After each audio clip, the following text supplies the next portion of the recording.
गायत्री हिंदी विद्यालय में आपका स्वागत है।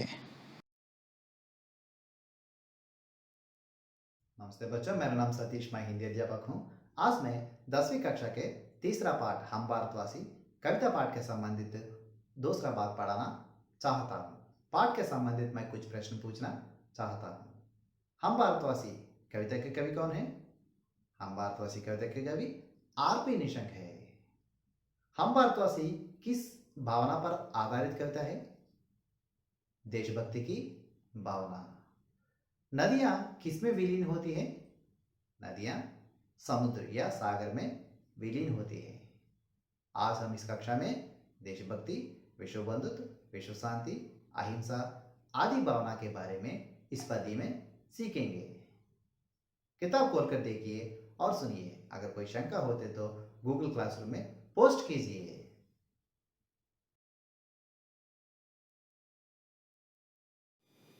बच्चों, आज हम भारतवासी कविता पाठ के संबंधित पद्य शब्दार्थ के साथ सीखेंगे।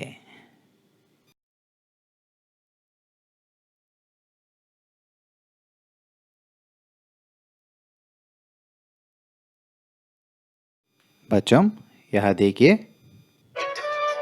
हम भारतवासी दुनिया को पावन धाम बनाएंगे, पावन धाम बनाएंगे।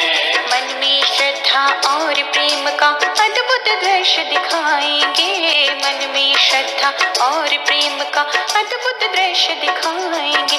हम भारतवासी ऊंच नीच का भेद मिटाकर दिल में प्यार बसाएंगे, दिल में प्यार बसाएंगे। नफरत का हम तोड़ कुहासा अमृत रस बरसाएंगे, अमृत रस बरसाएंगे।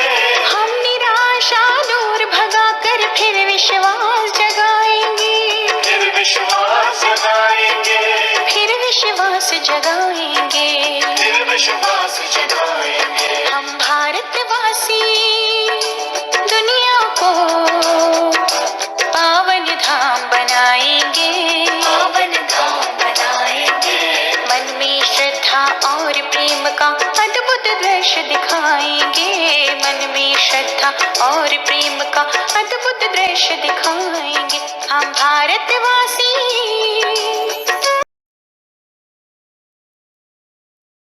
हम भारतवासी दुनिया को पावन धाम बनाएंगे, मन में श्रद्धा और प्रेम का अद्भुत दृश्य दिखाएंगे। हम भारतवासी दुनिया को पावन धाम बनाएंगे. हम భారతవాసి అంటే మా భారతీయులందరూ ఈ ప్రపంచాన్ని పావనధాం బనాయేంగే, ఒక పావనధామం కింద తయారు చేస్తాం. మన్మే శ్రద్ధ और ప్రేమ का అద్భుత దృశ్య దిఖాయేంగే అంటే మా మనసుల్లో శ్రద్ధ మరియు ప్రేమ అలాంటి అద్భుతమైన దృశ్యాలు మేము మీ అందరికీ చూపుతాము. అంటే మా భారతీయులందరి మనసుల్లో కూడా శ్రద్ధ, ప్రేమ ఇలాంటి అద్భుతమైనటువంటి దృశ్యాలు మా దగ్గర ఉంటాయి అని చెప్పడం ఇక్కడ.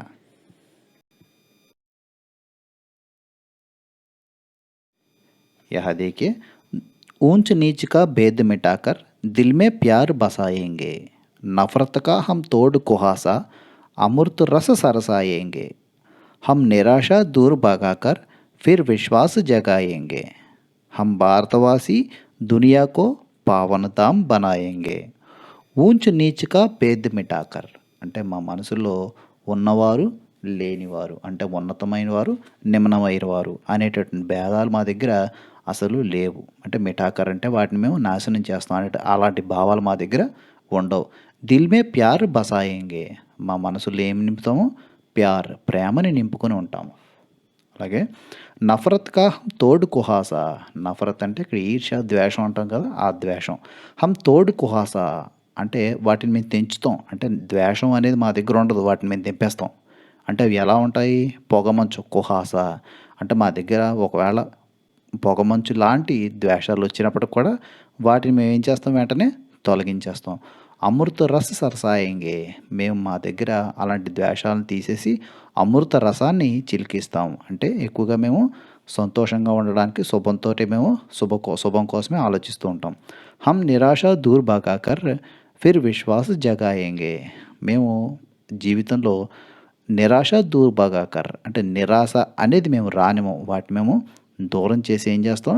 ఫిర్ విశ్వాస్ జగాయేంగే అందరి మనసులో కూడా విశ్వాసాన్ని నింపుతాం. అంటే కాన్ఫిడెన్స్‌ని మేము నింపుతాం. హమ్ భారతవాసి దునియాకో పావన్‌ధామ్ బనాయేంగే అలా మేము అందరినీ కూడా మేలుకొలుపుతూ ప్రపంచం మొత్తాన్ని పావనధామం కింద మేము తీర్చిదిద్దుతాం. यह शब्दार्थ दे दिया है देखिए. भारतवासी भारत देश में रहने वाला इंडियन. दुनिया विश्व द वर्ल्ड. पावन पवित्र होली प्योर. धाम तीर्थस्थान पिलग्रिमेज. प्रेम प्यार लव. ऊंच नीच छोटा बड़ा या अमीर गरीब रिच एंड पुअर. भेद अंतर डिफरेंस. दिल हृदय द हार्ट. नफरत द्वेष हेटेड. तोड़ना खंडित करना टू ब्रेक. कुहासा फॉग. विश्वास यकीन फेथ. दृश्य दर्शनीय सीनरी. भगाना दुत्कारना टू ड्राइव ऑफ. मिटाना बर्बाद नाश करना टू डिस्ट्रॉय. बच्चों में यहाँ देखिए पद्य का भावार्थ दे दिया है. कवि इस पद्य में कहते हैं कि हम भारतवासी इस विश्व को पावन धाम बनाएंगे. అంటే ప్రతి భారతీయుడు కూడా లేకపోతే హం భారతవాసి మా భారతీయులందరూ కూడా ఈ ప్రపంచం మొత్తాన్ని పావనధామం కింద తయారు చేస్తారు. हर एक के मन में श्रद्धा तथा प्रेम के अद्भुत दृश्य दिखाएंगे. అంటే ఇక్కడ ఉన్న ప్రతి భారతీయుడు కూడా శ్రద్ధ और తథా ప్రేమ్కే అద్భుత దృశ్యం అంటే ఇక్కడ శ్రద్ధ ప్రేమ అలాంటి అద్భుతమైన దృశ్యాలు అందరూ కూడా చూపుతారు. కవి कहते हैं कि ऊंच नीच के भेद मिटाकर सबके दिल में అంటే ఎవరి మనసుల్లోనూ కూడా ఉన్నవాడు లేనివాడు అనే భేదభావాలు ఉండనివ్వరు. అంటే అలాంటి భేదభావాలు అసలు మన మనసుల్లో ఉండవు. అందరి మనసుల్లో కూడా ప్యార్ బర్సాయంగే అంటే ప్రేమ అనేటటువంటి జల్లు కురుస్తూ ఉంటుంది. అంటే అర్థం ఏంటంటే ఇక్కడ ప్రేమను చూపిస్తూ ఉంటారు, ప్రేమను కురిపిస్తూ ఉంటారు. నఫరత్ రూపీ కుహాస అంటే మన మధ్యలో ద్వేషాలు వస్తూ ఉంటాయి. అవి ఎలా ఉంటాయి? ఒక పొగమంచులా ఉంటాయి. అంటే పొగమంచు ఏమవుతుంది? పొద్దున్న 10 అయ్యేసరికి పోతుంది కదా, అలాగా అంటే ఎండ ఎక్కువ అయ్యేసరికి పొగమంచు ఏ రకంగా అయితే పోతుందో అలా మా మధ్యలో ఎప్పుడైనా చిన్న చిన్న డిస్టర్బెన్సెస్ ద్వేషాలు వచ్చినప్పుడు కూడా అవి ఒక పొగమంచులా పోయి అమృత రసాన్ని మేము కురిపిస్తాం. అంటే ఇక్కడ శుభం సంతోషం ఉంటాయి తప్ప ద్వేషాలు పగలు ఇలాంటి మన భారతదేశంలో ఉండవు. హమ్ నిరాశకో దూర్ భగాకర్ అంటే నిరాశని దూరం చేసి ప్రతి వాడిలో కూడా విశ్వాసాన్ని నింపి వాడిని మేలుకొల్పడానికి మేము ఇక్కడ ప్రయత్నం చేస్తాం.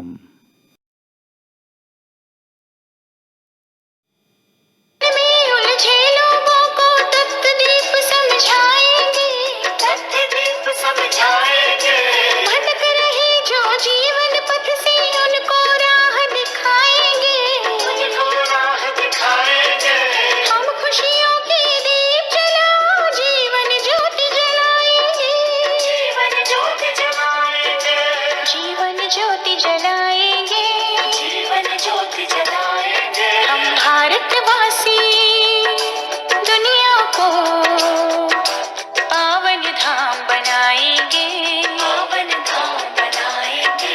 मन में श्रद्धा और प्रेम का अद्भुत दृश्य दिखाएंगे. मन में श्रद्धा और प्रेम का अद्भुत दृश्य दिखाएंगे. हम भारतवासी.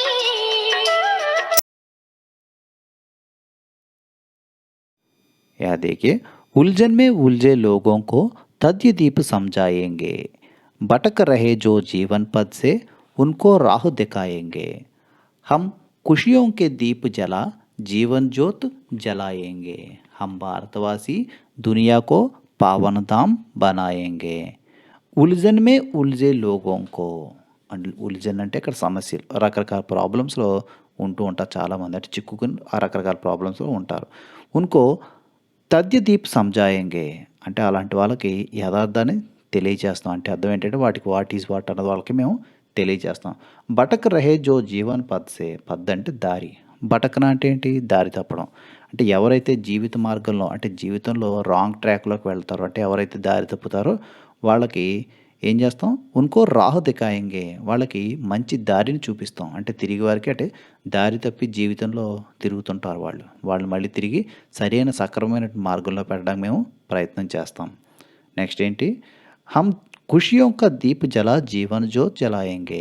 అంటే మేమేం చేస్తామంటే ఖుషియోం అంటే సంతోషపు దీపాలతో జీవిత జ్యోతులను వెలిగిస్తాం. అంటే అర్థం ఏంటంటే సంతోషం అనేటటువంటి దీపాన్ని వెలిగిస్తాము. అది జీవితంలో జ్యోతుల కింద మారతాయి అని ఇక్కడ అర్థం. హమ్ భారతవాసి దునియాకో పావందాం బనాయేంగే. మా భారతీయులందరూ కూడా ఈ ప్రపంచాన్ని పావనధామ్ ఒక పావనధామం కింద పుణ్యభూమి కింద తయారు చేస్తాం.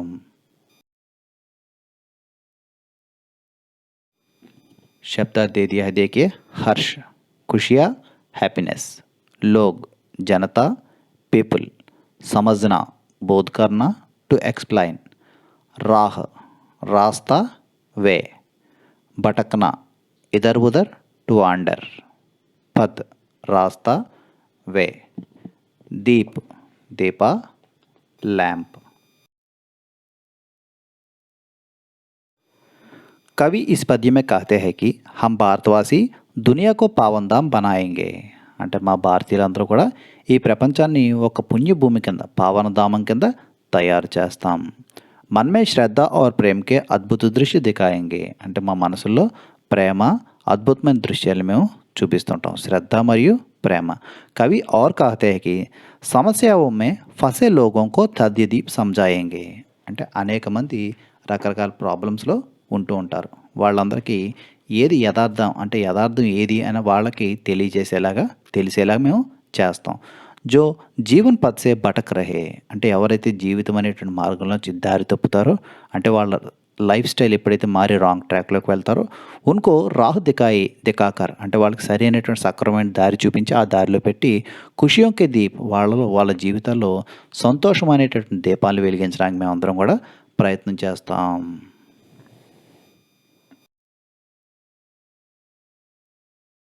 बच्चों यह 2 प्रश्न दिया है, अपने किताब में एक बार लिखकर पढ़िए. ऊंच नीच का भेद मिटाने के लिए हम क्या क्या कर सकते हैं. दूसरा वाला हमें अपने जीवन में कैसे पद अपनाना चाहिए.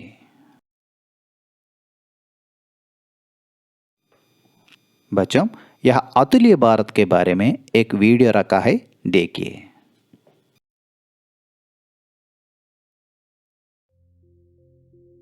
दोस्तों आज तक हम दुनिया के अलग अलग देश और अलग अलग जगहों के बारे में बताते आए हैं, लेकिन आज हम बात करने जा रहे हैं हमारे देश हिंदुस्तान के बारे में और आपको बताने जा रहे हैं हिंदुस्तान से जुड़ी कुछ अनसुनी और रोचक बातें. एक भारतीय होने के नाते आपको भारत से जुड़ी ये बातें जरूर जान लेनी चाहिए. वैसे तो भारत की हर बात खास और रोमांचक होती है, चाहे वो बात भारत के इतिहास के बारे में हो या फिर संस्कृति के बारे में. पर आइए जानते हैं भारत के बारे में हैरान कर देने वाली कुछ बातें, जिसे सुनने के बाद आपको कुछ पर गर्व होगा तो कुछ पर आश्चर्य. लेकिन वीडियो शुरू करने से पहले आप हमारे चैनल को सब्सक्राइब करके बेल आइकन को जरूर दबाएं. भारत वो देश है जिसके पास दुनिया का सबसे बड़ा लोकतंत्र है, दुनिया का सबसे बड़ा लिखित संविधान है और दुनिया की दूसरी सबसे बड़ी आबादी है. भारत दुनिया की सबसे पुरानी सभ्यताओं में सबसे उन्नत सभ्यता है. भले ही भारत पर हर किसी ने हमला करके अपना राज चलाना चाहा, पर आपको बता दें कि भारत ने अपने 10,000 साल के इतिहास में किसी भी देश पर पहले हमला नहीं किया, जबकि यह हथियारों का सबसे बड़ा आयातक देश है. भारतीय रेल एशिया का सबसे बड़ा रेलवे नेटवर्क है. आपको जानकर हैरानी होगी कि भारतीय रेलवे में नियुक्त कर्मचारियों की संख्या कई देशों की कुल जनसंख्या से भी ज्यादा है. सुनकर थोड़ा अजीब लग सकता है, लेकिन यह सच है. भारतीय रेलवे में 16 लाख से भी ज्यादा कर्मचारी नियुक्त हैं, जो थाईलैंड, आइसलैंड और वेटिकन सिटी जैसे कई देशों की जनसंख्या से ज्यादा है. सोना खरीदने के मामले में भारत दुनिया में सबसे आगे है, क्योंकि सोने को भारत की संस्कृति का सबसे अहम हिस्सा माना जाता है. आपको बता दें कि दुनिया का 11% सोना सिर्फ भारत की महिलाओं के पास है. भारत के पास दुनिया का सबसे बड़ा डाक नेटवर्क है. कहने को तो भारतीय डाक काफी पुराना हो चुका है, लेकिन फिर भी इसके बिना कोई सरकारी काम नहीं होता. भारत में डाक ऑफिसेज की संख्या दुनिया के किसी भी देश से कहीं अधिक है. भारतीय डाक ऑफिस आपको हर गांव, हर शहर में मिल जाएगा. भारत में शाकाहारियों की संख्या विश्व में सर्वाधिक है. भारत में कोई राष्ट्रीय भाषा नहीं है. हिंदी आधिकारिक भाषा है, जो कि देश के कई राज्यों में बोली जाती है. आपको बता दें कि भारत में हिंदी के बाद सबसे ज्यादा बोली जाने वाली भाषा अंग्रेजी है. बजट की कमी के बावजूद भारत अंतरिक्ष कार्यक्रमों में दुनिया के शीर्ष 5 देशों में शामिल है। भारत दुनिया का पहला ऐसा देश है जिसने अपने पहले ही प्रयास में मंगल ग्रह पर यान भेज दिया था। इतना ही नहीं, चंद्रमा पर सबसे पहले पानी की खोज हमारे देश ने ही की थी। भारत दुनिया का अकेला ऐसा देश है जहां किसी भी चीज पर उसका MRP लिखा होता है। भारत में हर 12 साल में आयोजित होने वाले कुंभ मेले में करोड़ों की संख्या में लोग आते हैं। ऐसी भीड़ जिसे अंतरिक्ष से भी देखा जा सकता है, और ऐसी भीड़ जो अब दुनिया में कहीं और किसी और जगह पर नहीं देख पाओगे, जो अपने आप में ही एक अनोखी बात है। आप क्रिकेट की हर खबर रखते होंगे, पर आपको शायद पता नहीं होगा कि हमारा देश कबड्डी में कितना अच्छा है। ये गर्व की बात है कि अभी तक हुए कबड्डी के सभी 6 वर्ल्ड कप भारत ने जीते हैं। आज पूरी दुनिया में खेले जाने वाले शतरंज यानी चेस की खोज भारत में ही की गई थी। इतना ही नहीं, सांप और सीढ़ी जैसे अनोखे खेल की शुरुआत भी हमारे देश से ही हुई थी। दोस्तों, अगर आपको वीडियो अच्छी लगी और आप इसका सेकंड पार्ट देखना चाहते हैं तो कमेंट में लिखिए पार्ट 2। दोस्तों, Children, please post your doubts in Google Classroom. बच्चों, आज हम इस कक्षा में तीसरा पाठ हम भारतवासी पाठ के संबंधित एक पद्य सीख लिया है। आने वाले कक्षा में बाकी पद्य सीखेंगे। यह पद्य का संबंधित भावार्थ दिया गया है, एक बार लिखकर पढ़िए। यह 2 प्रश्न भी दिया है, अपने किताब में एक बार लिखकर पढ़िए।